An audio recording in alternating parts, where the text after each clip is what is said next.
Alright, it's been raining here a lot over the last few days, and so it's not been any good to get out in the garden. But here's what's nice about spring greens, is no matter what's going on outside, those spring greens are growing. Welcome to the Haphazard Homestead. This is part one of a 3-part spring green single day big yard haul. In part one, we're going to start off the day in the front yard and pick the old standards that you've seen on this channel before. This gives us a chance to see some picking as the season progresses and the plants get older. In part two, it's later in the day and we move to the backyard and harvest some new kinds of plants, and I'll tell you more about part 3 at the end of this video. So let's go out and see what we got. Alright, here's one of our first areas we're going to go look at. There's some dock. You might think they're weeds, but no, not if you think of them as a spring green. So you can just get down in here, take the part of the leaf, just eat that. A little bit of a lemony flavor, not near like oxalis or sorrel, not near so strong, just a hint of a lemony taste. This leaf is still pretty good. Just cut it off. You aren't going to use the stalks in the kitchen, so you may as well just cut them off in the field like that. That one's looking a little stout.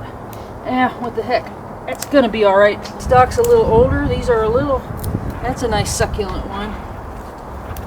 These are a little older. You probably should have gotten them. That one's good. See, all those are going to be fine. Dock doesn't get bitter like the other greens do. It's just to finally get tough enough that you don't want to bother. This is last year, so this is second year growth here. It doesn't take long to get enough dock for a pot. It's great with other greens because it has that nice mild flavor. Alright, there's some more dock. This dock is from the past year. It's got the stalk here. I'm gonna take these. These are nice and long. They've been out here a few days, but they're still nice and supple. So they're going to be, one of the reasons that they're nice is because they're in this tall grass rather than in the bright sun. Now you look at that and you go, well, those greens are going to be too bitter to bother with because they're already blossoming and they're out there in pretty much the bright sun. Now here's a dandelion that's probably worth it. But even if they bloomed a little bit, sometimes if you treat them like we did in other videos, they're not so bad.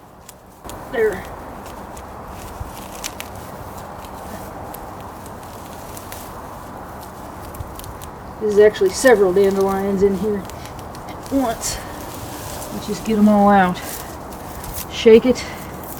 See, there's one. And there's some that are together.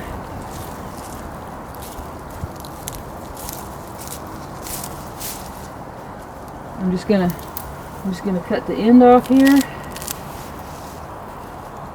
That's pretty much all greens. Take that. That's a flowering tip out. Let's see. But it hasn't opened up into a flower yet. It hasn't opened up into a flower yet. Alright, see? They're just from that one plant. That'll cook down, of course, but that's a nice little bouquet of dandelion greens. I'll get one more. Alright, here we've got some dappled shade. This is a nice place as the season progresses. This is a nice place to come to look. It's kind of dappled shade. You can kind of see some things here. One, there's a dandelion. Look at it, nice fat leaves, nice broad leaves.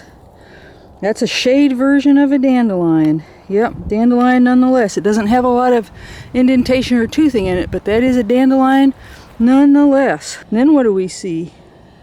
We see the cress right there. Take a look.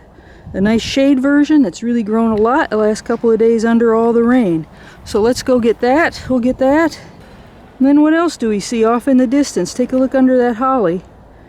There is some more dandelions that are shade grown. It's like that shade grown coffee you see in the specialty stores.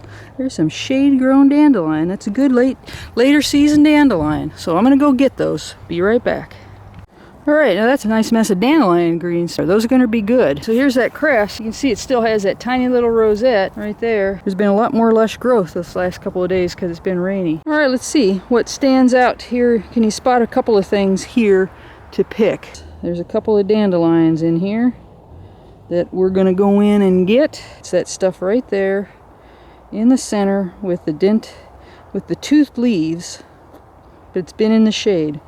What else do you see there over on the far right? You see those cleavers, the goosegrass, the bed straw, stick tights. Has a lot of names, the cleavers. You see that? Did you see that? Did you see that? Now that's coming right. Alright. That's what we got from here. That's not bad. Just of the dandelions. Alright, what do we see here? There's some cleavers again. Goosegrass, bed straw, stick tight. Alright, you get a bonus point if you see the dandelion in the upper left and the henbit in the upper right. But we're going to go for the cleavers. Easy. They'll just pull out like that. They pull out so easy when they're at this stage. Don't waste a good bend over. You see something, get something. You can see out of that we got some cleavers and some dandelion greens. Again, pick clean, make it easy for the people in the kitchen, which in this case is going to be me. There's a patch of cress that's been out. It's been flowering for a while. So the question is, how do you tell whether this is worth eating or not? All you do is have to try it, because none of the cresses are going to be bad raw, unless they're too spicy or too tough. You just pick some and eat some. There's a little chew. It'd be fine in a pot. And you just pull it like that. You get the bottom, you can see there's not much in the way of leaves anymore. There's one. There you are. See there? All the stalks. None of the leaves, just a few of the leaves. And the character of the leaves changes as it gets older. So it's not quite that same nice pretty little paddle of leaves. And if you take a look at this, what do we have here? What is it? Just your usual rocket like you'd have in the garden.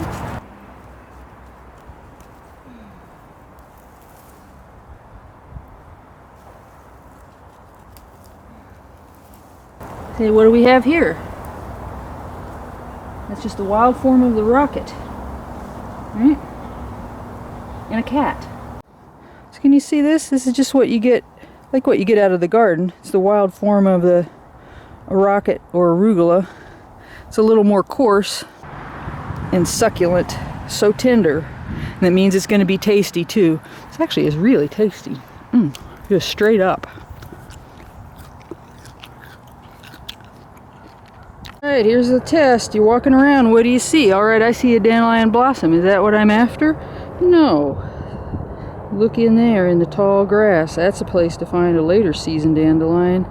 Looky right in there. There's a decent little mess of greens right there from one little dandelion. And what else do you see? Some plantain. Alright, let's go get that. But you can see all the plantain here. The leaves are a lot bigger, but because it's been raining, this is all really active growth. It's really nice and tender. Got a very grassy flavor to it. It's good. Got a little mushroomy flavor to it. Very tasty. There's one there.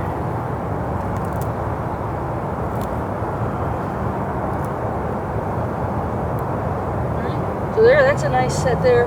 You could put that in a salad, it's tender enough.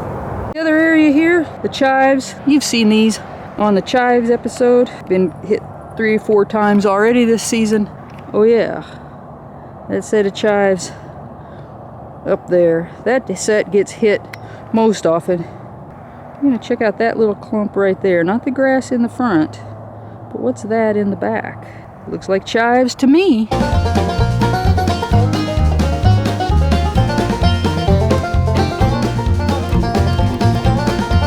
Alright, and while I was over there with that chive, there was a dandelion at the base and another one back behind there, so.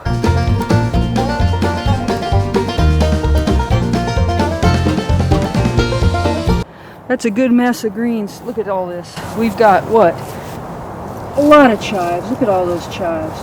This is just one big giant mess of dandelion greens, a little henbit. We got a lot of dock under there. We got a few handfuls of plantain, cleavers, cress. I just want to say, this is all not even from the whole place. This is just kind of the front yard, not even looking hard. It's amazing how much is out there. You could find this amount kind of going to any kind of waste place that you know there's not been pesticides or herbicides. Man, if you've got a yard, you don't even have to plant your yard. Just kind of let it go, and there's food in there. Real food in quantities that can feed you. Well, thanks for watching part 1 of our single day big homestead haul of spring greens. In part 2, I go to the back end of the homestead and harvest some new kinds of plants that I haven't mentioned before. And then in part 3, I take all those spring greens, cook them all down, and then I take some of them and make 3 really tasty dinners. So be sure to subscribe so you don't miss out, and come on back. Thanks!